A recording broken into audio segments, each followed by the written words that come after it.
Bonjour à tous, je vais vous corriger dans cette vidéo l'exercice 80, page 189. Donc soit la suite UN définie par U0 égale 1 et UN plus 1 égale UN moins ln de UN au carré plus 1 pour tout entier naturel n.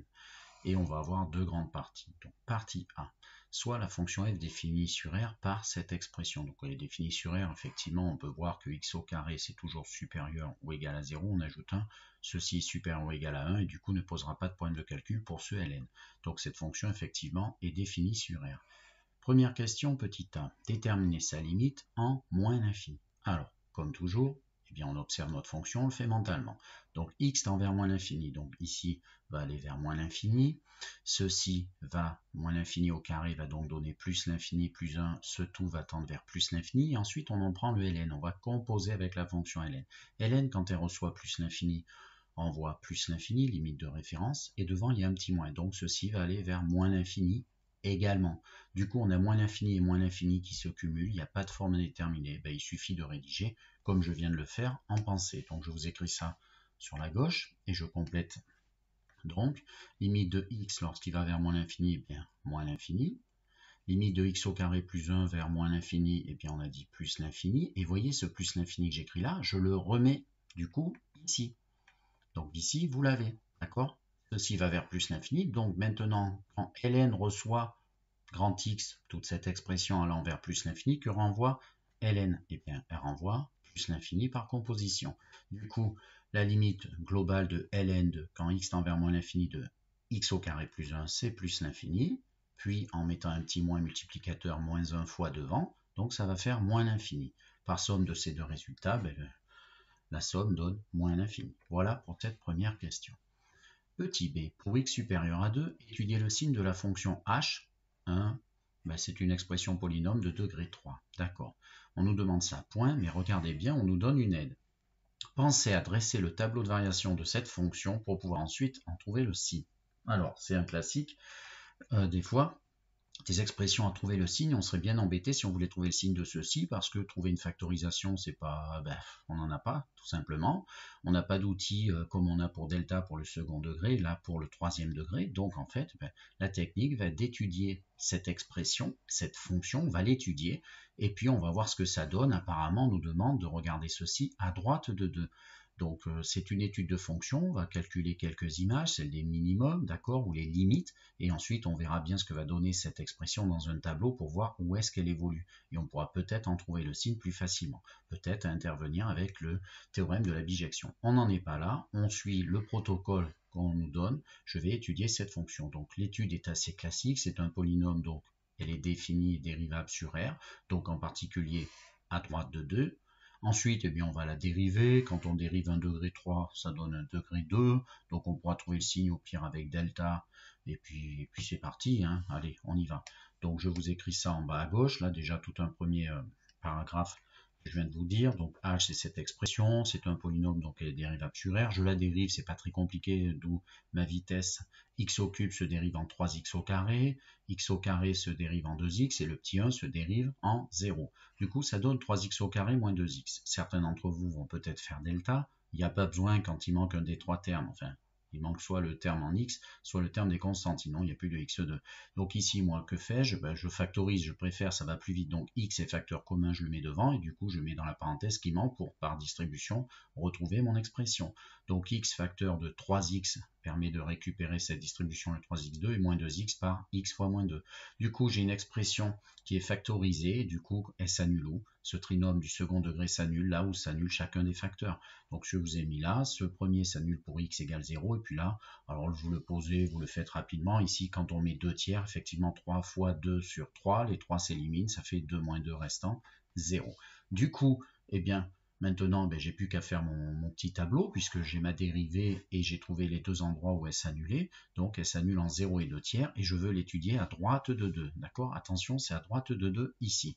Donc, alors, comme toujours, hein, je fais un petit tableau, j'imagine les valeurs, donc je vous l'affiche, j'ai gagné un peu de temps là-dessus aussi. Donc, on a... Donc là, je vous mets x, la variable toujours va de 2 à plus l'infini, puisque l'action se passe à droite de 2. Je vous ai marqué ici que 0 et 2 tiers, attention, ils sont en dehors de votre tableau à gauche, donc on imagine qu'ils sont là positionnés, mais il ne faut pas les mettre dans le tableau. d'accord? On ne s'occupe que d'après de nous. Donc ne faites pas cette erreur, vous imaginez 0 ici, disons, et 2 tiers ici. Vous mettez vos petits zéros là si vous voulez, ça vous fait plaisir dans votre imaginaire. Et du coup, d'après la règle des signes d'un trinôme du second degré, devant x2, il y a un 3 positif, ça veut dire que c'est positif à l'extérieur des racines. Donc positif ici, entre moins, et ici du coup, plus. Voilà pourquoi ici je vais mettre un plus. Donc ici c'est plus, et si la dérivée est positive, ça veut dire que la fonction, elle va être croissante sur l'intervalle 2 plus l'infini. Voilà, théorème fondamental. Ensuite, je vais compléter. Donc on avait dit que cette expression, regardez, elle a un minimum ici, donc là, en 2. Alors on vous dit pour x strictement supérieur à 2, mais en fait c'est un polynôme, il existe en 2, donc réflexe, on calcule l'image de 2 et on trouve 3. Remplacer h de 2 donc et on trouve 3. Ça veut dire qu'en fait en bas à gauche de mon tableau, j'ai un 3. J'ai un 3. Et du coup, ça veut dire quoi? Ça veut dire que vos images de cette expression, d'accord, qui est ici, cette expression polynôme de degré 3, ces calculs ne vont faire qu'augmenter lorsque je mets dans x des nombres de plus en plus grands, à partir de 2, et vont partir du minimum 3. Donc, vous voyez, finalement, on n'a pas besoin d'utiliser le théorème de la bijection, etc. Toutes les images étant au-dessus de 3, ça veut dire que tous les h de x sont au-dessus de 3, ça veut dire qu'ils sont toujours, le signe, vous voyez, c'est toujours positif. Et du coup, ça va assez vite, donc je vous l'affiche dessous. Conclusion, pour x supérieur à 2, les h de x sont supérieurs, j'ai fait un petit oubli, ou égaux à 3, d'accord, qui est strictement positif. Donc cette expression du troisième degré, elle est strictement positive pour x à partir de 2. Voilà qui clôture cette question. Alors, page suivante. Alors, soit on est toujours, j'ai remis les résultats pour pouvoir suivre. Donc on vient de faire la A et la B, et là on nous demande en déduire. Donc déjà, s'il y a marqué en déduire, c'est qu'il va falloir utiliser ce qu'on a fait. En déduire que pour tout x supérieur à 2. Déjà, on nous remet pour x supérieur à 2 comme on l'avait dans la question B. Les f de x, donc les images par f, et f est ici, regardons-la bien, d'accord? On vient de s'intéresser à h. Ils sont supérieurs à x moins ln de x au cube. Ln de x au cube. Alors, je vous ai réécrit ici la conclusion précédente. Pour tout x supérieur à 2, on a démontré que h de x était supérieur à 0. C'est-à-dire que ceci donne toujours des résultats supérieurs à 0. Et si vous regardez l'objectif, il faut qu'on arrive à comparer f de x avec ceci, une expression où il y a du ln mais de x au cube. Alors qu'ici, il y avait du ln de x au carré plus 1. X au cube, x au carré plus 1, regardez, on a un peu ça ici, là. Donc en fait, h de x supérieur à 0, ça va me permettre, ceci étant supérieur à 0, je vais pouvoir obtenir une relation et isoler x au cube pour ensuite en faire quelque chose. Donc je vous écris ça là-haut, je l'améliore. Donc ça veut dire qu'en gros, x au cube est forcément plus grand que, d'accord, je fais passer de l'autre côté le moins x2 et le moins 1, donc x au carré plus 1. Et du coup, qu'est-ce qui va se passer? Je vais pouvoir me focaliser à essayer d'obtenir à droite de ma relation ln de x au cube. Après, je verrai bien si j'obtiens ceci. Alors c'est parti, regardez ce que j'ai x au cube qui est supérieur à x au carré plus 1. Voilà ce que m'a permis la question précédente, lorsque x est plus grand que 2. On vient de démontrer ça. Le cube de x dépasse ceci. Et du coup, nous, on veut arriver à une comparaison entre f de x, ceci, et cela. Vous voyez bien, regardez. Donc là, on a x qui est commun, on a moins, moins, on a ln, mais il porte ici sur x2 plus 1, ln, et ici x au cube. Donc on va partir de ceci, et on va progressivement se ramener à l'objectif en appliquant nos règles d'ordre. Donc je vous l'affiche ici en haut, donc en dessous, pour gagner un peu de temps. Et du coup, qu'est-ce que ça donne? J'applique ma fonction ln de part et d'autre, d'accord? Donc ln de x au cube est supérieur à ln de x au carré plus 1, tout simplement parce que quand deux quantités ici strict plus sont déjà ordonnées et vous appliquez la fonction ln dans chacun des membres, elle est strictement croissante sur 0 plus l'infini, donc elle maintient l'ordre précédent. Ensuite, un petit fois moins 1 multiplicateur des deux côtés pour obtenir le moins devant vos ln, et moins 1 étant négatif, ça change l'ordre, attention. Ensuite, notre objectif final est d'obtenir f de x, donc avec un petit x, aussi bien à gauche qu'à droite pour l'expression souhaitée. Donc on ajoute x partout, et là il n'y a aucune conséquence sur l'ordre, même si on devait enlever x à tout le monde, d'accord? Donc on ajoute x aux deux membres, et ensuite, regardez ce que j'ai fait. Là j'ai reconnu mon expression f de x, donc je l'ai vu qu'ici le symbole avait été plus grand. Donc f de x passant à gauche, c'est juste de la réécriture jusqu'à cette dernière étape. F de x est supérieur à ceci qui du coup passe à droite. Et vous obtenez bien l'expression souhaitée de votre question C. Voilà. Et petit d, donc on attaque petit d, en déduire la limite de la fonction en plus l'infini. Donc, encore une déduction à nouveau, vous voyez, tout est guidé. On veut la limite en plus l'infini. Que vient-on de faire? On vient de trouver que les images par f, pour x plus grand que 2, donc nous, l'action va se passer vers plus l'infini. Donc, les images par f sont toujours supérieures à cette quantité. Donc, bien sûr, on se dit, ça nous fait penser au théorème de comparaison. Si on arrive à trouver la limite de ceci qui pourrait donner un résultat intéressant, peut-être que ça pourrait nous procurer, du coup, par comparaison, le résultat de la limite de f de x. Alors, on va chercher la limite, donc le sujet étant en plus l'infini, on va chercher la limite de x moins ln de x au cube en plus l'infini. Alors, bien sûr, avant de partir, il faut garder à l'esprit votre intuition. Donc, on va la chercher mentalement. Déjà, là, on a plus l'infini, d'accord? Quand x va vers plus l'infini, son cube aussi, et du coup, le ln recevant plus l'infini, composition va aller vers plus l'infini. Ça fait infini moins infini, forme indéterminée. Mince. Maintenant, souvenez-vous, dans votre cours, vous avez vu les croissances comparées entre toute puissance de x et les ln. D'accord? Alors, on va bien sûr le mettre sous cette forme de croissance comparée, les deux formules que l'on a vues, les deux limites qu'on a à maîtriser pour pouvoir s'y ramener. Mais on a vu qu'en gros, l'idée, c'est qu'une puissance de x est toujours prépondérante par rapport à un ln. Donc, logiquement, c'est ce plus l'infini qui va l'emporter. Mais attendez, on va rédiger. Donc, si ça va vers plus l'infini, c'est-à-dire que ce global va aller vers quand même plus l'infini une fois qu'on aura fait toute cette démarche. Et du coup, vous voyez, comme c'est supérieur, f de x est supérieur à cela, ben, ça va marcher avec par comparaison. Vous voyez ça. Il faut partir toujours dans cette réflexion d'abord avant de vous enflammer. Donc là, moi j'ai regardé le prépondérant, FI, etc. Ça y est, on a toutes les idées, ben, c'est parti, hein. On n'a plus qu'à rédiger. Donc on va chercher la limite de cette expression, et du coup on a trouvé, hein, on l'a fait mentalement déjà, on a trouvé une FI, et du coup, eh bien, la limite de cette expression plus l'infini présente la FI. Or, pour tout x supérieur à 0, alors j'ai mis supérieur à 0, j'aurais pu mettre supérieur à 2, hein. Ça n'a aucune importance, c'est juste pour que mon ln de x au cube ait un sens, d'accord? X supérieur à 0, ça suffit, d'accord? Sinon, vous mettez or pour x allant vers plus l'infini, on a ceci. Donc ici, ben, x moins ln de x au cube, vous voyez, astuce. Ici, ln de x au cube, on peut l'écrire, le puissance 3 peut passer devant. Donc ça fait x moins 3 ln de x. Et là, réflexe, donc c'est une vidéo bleue, les limites de ln avec les croissances comparées. On met le prépondérant en facteur, comme toujours ici, c'est x, intuition. Et on met ce qu'il faut après, donc on met un petit 1 ici pour que cette distribution récupère mon x. Et ici, si on veut récupérer moins 3 ln x, il faut mettre moins 3 ln x, mais du coup, sur x. Comme ça ici, ça se compense. Et maintenant, eh bien, qu'est-ce qu'on voit? Ceci fait penser, et c'est exactement une croissance comparée qu'on m'a donnée dans mon cours, qu'on m'a démontré que malgré que ceci, comme cela, tous les deux vont vers plus l'infini, le rapport de force va tourner à l'avantage du x puissance n avec n égale 1 ici, et donc ce tout, comme il est au diviseur, va aller vers 0. 1 moins 3 fois 0, 1. Ceci allant vers plus l'infini, c'est gagné, il n'y a plus qu'à rédiger. Et du coup, attention, il faut bien préciser par croissance comparée, je vous le rappelle encore une fois. Donc, parce que c'est une FI. Donc, alors, ça fait ln x sur x, ça fait donc ceci va aller vers 0. Et j'oublie pas, c'est très important de le mentionner, c'est parce qu'il y a une FI normalement, par croissance comparée, parce qu'on me l'a donné dans le cours. Donc, la limite du crochet, ça va donc être 1 moins 3 fois 0, 1. Et limite de x, ben lui, quand x tend vers plus l'infini, lui-même tendant vers plus l'infini. Ensuite, quand on fait une multiplication, et ben la limite des deux, le produit des deux va donc faire plus l'infini. Ensuite, ben, c'est que de la rédaction finale. Hein. Ceci, on vient de prouver qu'il allait vers plus l'infini. Il y a une inégalité qui est en place où les f de x sont supérieurs à cette quantité allant vers plus l'infini. C'est notre théorème de comparaison vu dans le chapitre des limites de fonctions. Donc, il suffit d'écrire tout ça. Donc, je vous l'affiche à droite. Et donc, conclusion.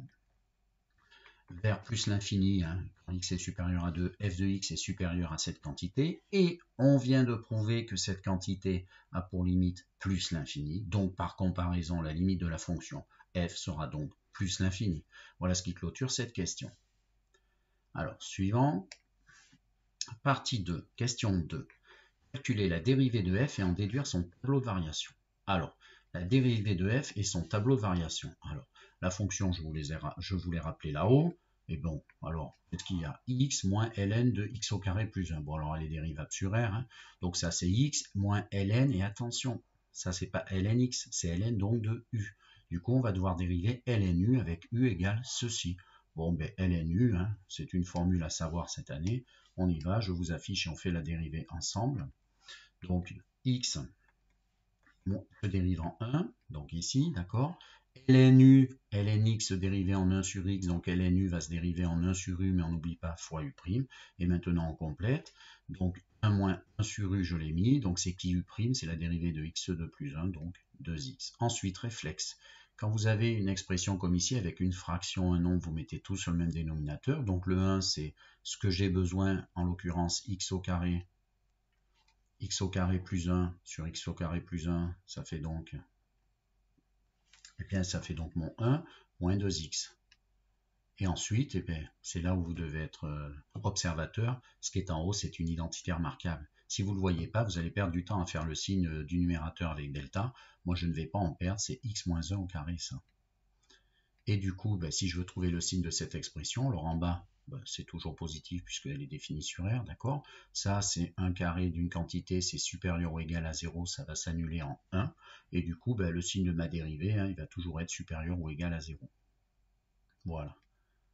Donc, eh ben, on y va, on continue. Donc, je vais afficher le tableau maintenant. Donc, le tableau, je vous le rappelle pour conclure, puisqu'on veut le tableau de variation, donc c'est toujours pareil. On met la variable, donc la variable, j'ai gagné un peu de temps, la variable en haut à gauche, les valeurs, donc on veut l'étude sur R, donc là, ça va aller de moins l'infini, et là, plus l'infini. Les valeurs jouent un rôle spécial, bon, ben, les valeurs interdites, il n'y en a pas, les valeurs qui annulent la dérivée, il y en a une, c'est 1, même si finalement, elle va l'annuler, mais sans, ça change de signe, puisqu'on a dit que c'était toujours plus. Et donc, la fonction, théorème fondamental, ne va faire que croître. D'accord? Elle va croître, votre fonction, je vous ai rappelé les limites. Et du coup, ben ici, on remet à gauche, on avait trouvé moins l'infini, c'est les rappels d'en dessous. Et à droite, plus l'infini. Voilà pour la question 2. Ensuite, résoudre l'équation f de x égale x. Donc, f de x égale x. Bon, ben, on fait, c'est du calcul, hein, c'est de la résolution pure. Je commence à écrire le premier. Donc, f de x égale x, f de x et ceci doit être égal à x. Bon, ben, réflexe, on voit x qui est ici et x qui est là. Donc, ben, équivalence logique, si vous voulez que x moins ce ln donne x, ben, il faut que ce ln soit égal à 0, tout simplement. Une quantité moins une autre doit faire cette quantité. Ben, ça veut dire que ln de cette quantité doit faire 0. D'accord? Vous pouvez changer de côté comme vous voulez, mais ça peut se voir directement. Ensuite, vous avez une équation avec des ln. Eh bien, réflexe, un ln de chaque côté. À gauche, c'est acquis. À droite, j'ai un 1, pardon, j'ai pas un 1, j'ai 0. Est-ce qu'un ln peut être égal à 0? Ben oui, un ln prend toutes les valeurs de moins l'infini à plus l'infini, donc peut valoir un 0 et c'est ln de 1, d'accord, ou ln d'exponentielle 0 comme vous voulez. Et puis ensuite, eh ben, c'est gagné, puisque la fonction ln étant strictement croissante, la fin c'est du rapide, voilà.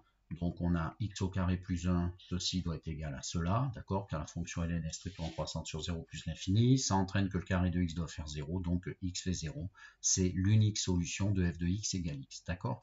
Donc la courbe de f va couper la droite y égale x, que l'on reverra bientôt, seulement en 0. Voilà. Question suivante. Alors, je vous rappelle donc, petit b, ce qu'on a besoin. On a vu qu'il y avait une fonction, une suite de départ hein, dans l'énoncé dès le départ. Là, on va attaquer la partie sur les suites. Donc, partie B, un plus 1 égale un moins ln de un au carré plus 1, ça me rappelle quelque chose pour tout n. Et le numéro 0 fait 1. Et je vous rappelle que ma fonction, effectivement, c'est f de x égale x moins ln de x au carré plus 1. Alors, on me pose deux questions. Si on regarde bien la 1 et la 2, c'est une récurrence. À chaque fois, on a deux récurrences à faire. Donc, on va devoir faire exactement comme lorsqu'on a travaillé cette notion.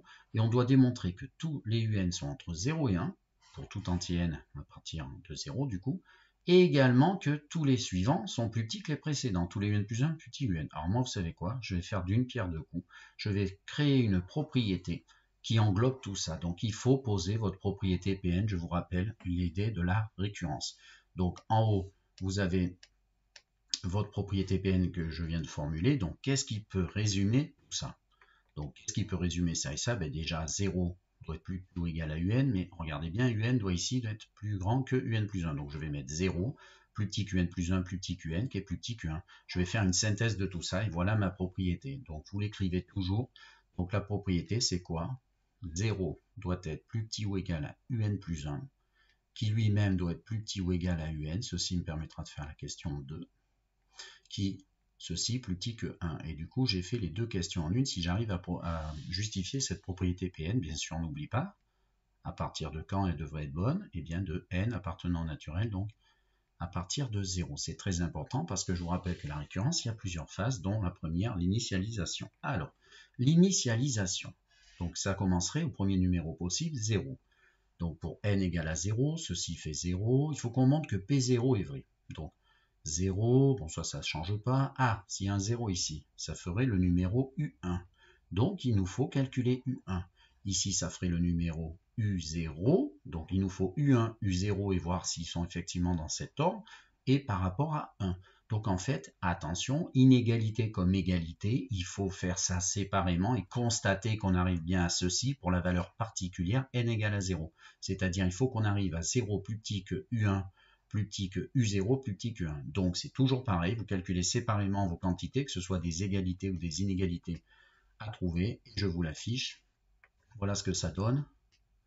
Donc ça fait U0, c'est 1. Ensuite U1, eh bien U1 on le calcule avec la relation de récurrence qui est ici. Donc ça fait U0 à qui on enlève le ln de U0 carré plus 1. U0 faisant 1 au carré plus 1, ça fait 2, donc ça fait 1 moins ln de 2. ln de 2, c'est environ 0,69, 0,7, on va dire 1 moins 0,7, 0,3. Et là, maintenant, peut-on affirmer P0? Donc, on a bien 0 plus petit que U1, car j'ai dit qu'il faisait à peu près 0,3. U0 faisait 1, qui est plus petit ou égal à lui-même, 1. Cette phrase, cette affirmation, cette suite d'inégalités est vraie, donc P0 est vrai. Voilà comment on fait toujours pour l'initialisation. Maintenant, l'hérédité, phase 2. Alors la phase 2, c'est toujours pareil, ça commence par de la rédaction. On va supposer que Pn est vrai pour un entier n, ce que je vous affiche à l'instant, et on va essayer de montrer qu'alors n plus 1 le sera. Ça, c'est votre objectif. Vous le mettez sur votre brouillon dans un coin, mais vous devez absolument montrer ceci. C'est Pn plus 1, d'accord? Parce que si vous regardez bien, partout où il y a des n, j'ai mis des n plus 1. Et du coup, voilà ce que je dois montrer. Et bien sûr, il va falloir utiliser la supposition de votre récurrence, ce que j'ai mis ici d'entrée pour commencer. Donc en fait, avec cette information-là, si on a ça qui est vrai, est-ce qu'on peut arriver à démontrer avec tout ce qu'on a en notre possession que l'on aura alors automatiquement ceci? Ça sera démontré que la propriété est héréditaire. Alors, j'écris ceci, l'hypothèse de récurrence, et là maintenant, il faut que je réfléchisse. Comment je vais faire pour passer de un plus un à ici un plus 2 et un plus 1? Eh bien en fait, il faut trouver un lien pour passer de un plus 1 à un plus 2, son suivant, de un à un plus 1, son suivant. Après les 1 et les 0, on verra comment on peut les obtenir. Alors je vous affiche les idées qui me passent à la tête. Donc les idées, bien sûr, quand on veut passer d'un terme à son suivant, bien comme par hasard, regardez bien, je vous ai mis la fonction f ici, parce que si vous regardez bien ici, quand on remplace les x par des un, f de un, ça fait un moins ln de un au carré plus 1, ça fait bien un plus 1. Et du coup, un plus 1 égale f du n, ça veut dire quoi? Que pour passer d'un terme à son suivant, eh bien on utilise la fonction f. Le lien, c'est la fonction f. D'accord? L'image d'un terme par la fonction f va donner son suivant. Et ensuite, qu'est-ce qu'on a vu juste avant? On a vu que la fonction était croissante sur R, donc elle va garder l'ordre. Elle va garder l'ordre des nombres qu'elle a au départ, d'accord, par rapport aux images. Donc c'est parti. Eh bien, ici, je vais donc avoir l'image de 0, va donc être dans le même ordre par rapport à l'image de un plus 1, qui va donc être dans le même ordre que l'image de un, qui va donc être dans le même ordre que l'image de 1. Et qu'est-ce qui me permet d'affirmer cette chose? Eh bien, c'est que ma fonction, elle est croissante sur R. Vous voyez, ça permet d'aller très très vite, ça fait tous ces classements. Alors maintenant, eh bien, f de 0, il faut le calculer. Alors f de 0, quand ici il y avait, alors f de 0, il est là. Donc on remplace par 0 ici, ça fait 0. 0 au carré plus 1, ben ça fait 1. ln de 1, c'est un 0, d'accord? Donc ça fait 0 moins 0. f de 0, ça fait 0. Donc 0, plus petit ou égal à, c'est qui f de un plus 1? C'est l'image de un plus 1 par la fonction f, ça va donc donner son suivant un plus 2, ça m'arrange bien vu l'objectif. Lui, pour les mêmes raisons, ça va donc donner son suivant un, c'est-à-dire un plus 1.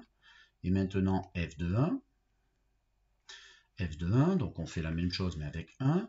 Donc si on met 1 là-dedans, d'accord, et 1 là-dedans, qu'est-ce qui se passe? On va en fait récupérer ici. Hein. On va obtenir à peu près 0,3, d'accord? 1 moins ln de 2. Donc on va obtenir 1 moins ln de 2. Et 1 moins ln de 2, est-ce que l'on peut élargir l'encadrement pour obtenir ce 1? Bien sûr, puisque ça fait 0,3. Conclusion, si Pn est vrai, alors ceci c'est Pn plus 1. Alors Pn plus 1 sera vrai, du coup votre propriété est héréditaire. Donc Pn plus 1 est vrai, ce qui clôture la phase hérédité. La dernière étape, c'est de la rédaction, c'est la conclusion. Donc je vous l'affiche en haut à droite. Conclusion, P0 est vrai et Pn est héréditaire, donc par récurrence pour tout n à partir de 0, on démontre que 0 est toujours plus petit ou égal au précédent, enfin au suivant, à un plus 1, plus petit lui-même, à un, plus petit ou égal à 1. Question suivante. Alors on attaque les dernières questions de ce problème et on me demande de démontrer, question 3, que la suite un est convergente et de trouver sa limite. Alors, je vous rappelle ce qu'on a obtenu tout à l'heure. On a obtenu que un plus 1, donc ce qu'on vient de faire à l'instant en fait. Alors là, quand on me demande toujours, on me demande ici de la suite est convergente. Alors suite convergente, et on vient de voir ça. Alors déjà, ça doit vous inspirer, vous voyez. Ça vous inspire. Moi, je vois un plus 1 qui est plus petit qu'un, réflexe. Ma suite, elle est décroissante. Maintenant, si ma suite est décroissante et qu'on me parle de convergence, on a vu ce qu'on appelle le théorème de convergence monotone dans ce chapitre des suites, mais il faut qu'il soit couplé, cet argument décroissante, à minoré. Donc, est-ce que ma suite est minorée? En gros, est-ce que les termes un, les termes un, ils sont plus petits que 1. Ah, mais là, c'est majoré par 1. Ça va pas. Mais les termes un sont aussi plus grands que 0. Donc, je vais prendre les parties que j'ai besoin de cette suite d'inégalités, et puis c'est gagné, puisqu'elle est décroissante et minorée, elle va donc converger. C'est le théorème de convergence monotone. Donc, je vous l'affiche. On a donc un plus 1 plus petit qu'un en particulier, donc un est décroissante. Les un sont tous plus grands que 0. Hein. Vous ne mettez pas un plus 1, toujours un. Toujours plus grand que 0. Donc ma suite, elle est minorée. Bon, en l'occurrence, c'est 0, un minorant qu'on nous donne. Et bien, d'après le théorème de convergence monotone, une suite qui est décroissante et minorée, c'est une des versions. L'autre, c'est croissante avec majorée. Et bien, elle va être convergente. Voilà. Ma suite est convergente. C'est la première partie de cette question 3. Partie 2. Déterminer sa limite. Ah, on doit pouvoir trouver sa limite. Alors, quand on me demande la limite d'une suite, déjà il faut que je la regarde. Est-ce que c'est une suite explicite et auquel cas il faut que je calcule sa limite bien avec tout ce qu'on a fait ensemble. Mais ici c'est une suite récurrente. On a le suivant et le précédent qui sont reliés par cette fonction f. Ayez le réflexe de penser au théorème du point fixe. Alors ce théorème du point fixe, il dit quoi? Il faut avoir une suite déjà qui converge et qui est de ce type-là. Bon, elle est de ce type-là, est-ce qu'elle est convergente? On vient de le faire. Oui, elle est convergente. Et le deuxième argument, c'est il nous faut absolument que la fonction qui fait le lien soit continue en la limite. Alors, nous, qu'est-ce qu'on sait? La limite de la suite, si tous mes termes sont entre 0 et 1, ma limite de ma suite sera aussi entre 0 et 1. D'accord? À chaque fois, on sait que la limite, elle est quelque part. Il va falloir donc justifier sa continuité. Justement, L, d'accord, en cet endroit-là. Mais comme L est indécis, enfin imprécis, pour l'instant on ne le connaît pas, c'est de la rédaction sur la continuité. Donc en fait, L, on sait qu'il est entre 0 et 1.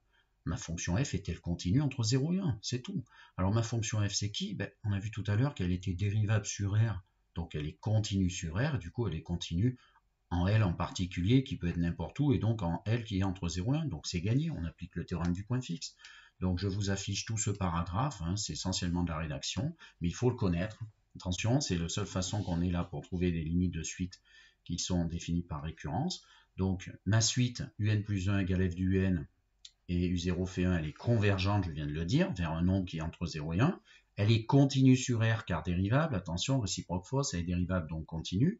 Ou alors on rédige la continuité, elle continue sur R, donc elle est continue en particulier en ce nombre L que je cherche, qui appartient, on sait, à l'intervalle 0,1. D'après le théorème du point fixe, il dit quoi ce théorème? Que la limite que vous cherchez, elle sera solution de l'équation f de x égale x. Mais ça me rappelle quelque chose, f de x égale x, on l'a déjà résolu. Dans la partie A3, on a trouvé que la seule solution, c'était 0. C'est fini, on n'a pas besoin d'éliminer une autre solution. S'il y en avait eu deux, il aurait fallu trancher, donc trouver laquelle peut convenir et laquelle est éliminée, ben ici on n'a pas le choix, c'est 0, effectivement, 0 est bien compris entre 0 et 1. Conclusion, la limite de ma suite est bien 0. Voilà, ça veut dire que votre suite va aller vers 0, quand n est très très grand. Question 4.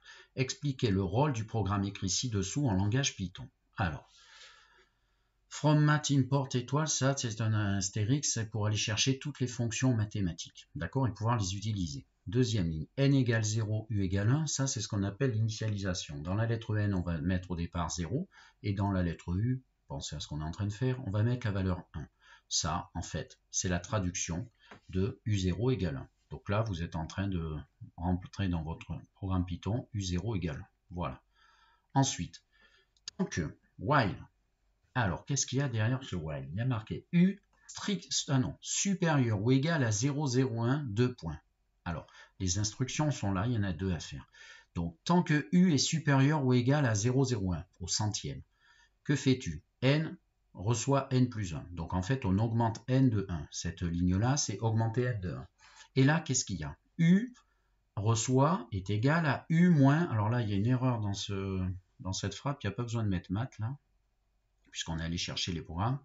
Donc U reçoit U, qui j'enlève log, log c'est ln en langage Python, c'est notre fonction ln tapée en Python, d'accord, de U fois U, U carré plus 1. Ça vous rappelle rien ça? U moins log de U carré plus 1 va dans U, ben, ça veut dire le précédent des U à qui j'enlève le log de son précédent au carré plus 1 donne le nouveau U, ben c'est ma suite.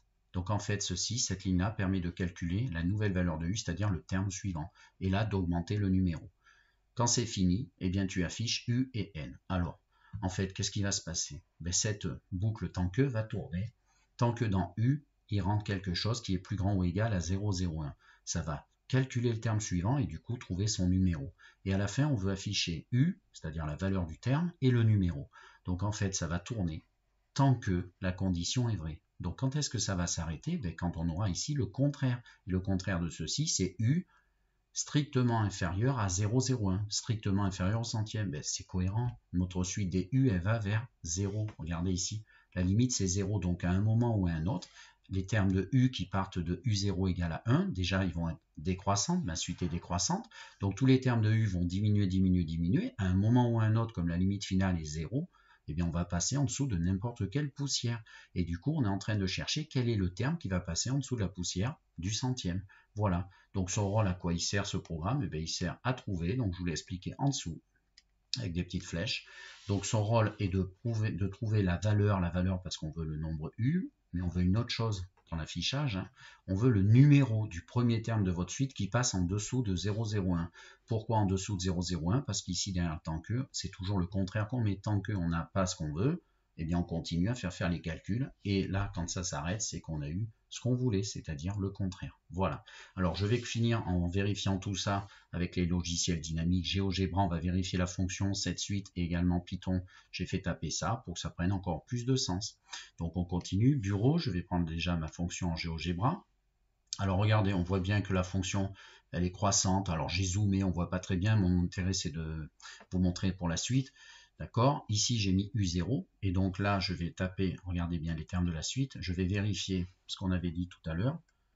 Et regardez bien, je fais construire les termes de la suite. Au fait, la droite dessinée, c'est Y égale X. Et regardez ce qui se passe. Les points qui s'affichent, c'est mes termes suivants. Donc, je regarde avec vous. Là, actuellement, j'en ai fait dessiner 8. Là, c'est donc U1, U2, U3, U4, U5. On voit qu'ils sont en train de diminuer. Une technique de construction des termes d'une suite récurrente. Et ils ont l'air d'aller vers 0.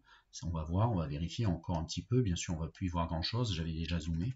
Et donc, qu'est-ce qui se passe? Mes termes diminuent. Effectivement, ils ont l'air d'aller vers 0. Ça, c'est la cohérence avec tout ce que l'on a fait. Ça semble être une suite décroissante entre 0 et 1 qui va vers 0 de limite. Ok, ceci est fait. On va faire maintenant, on va regarder Python. Donc Python, si on regarde Python, j'ai zoomé un petit peu. Et du coup, alors je vais déplacer ma fenêtre pour qu'on y voit plus clair. Oh, j'ai du mal. Non, c'est bon.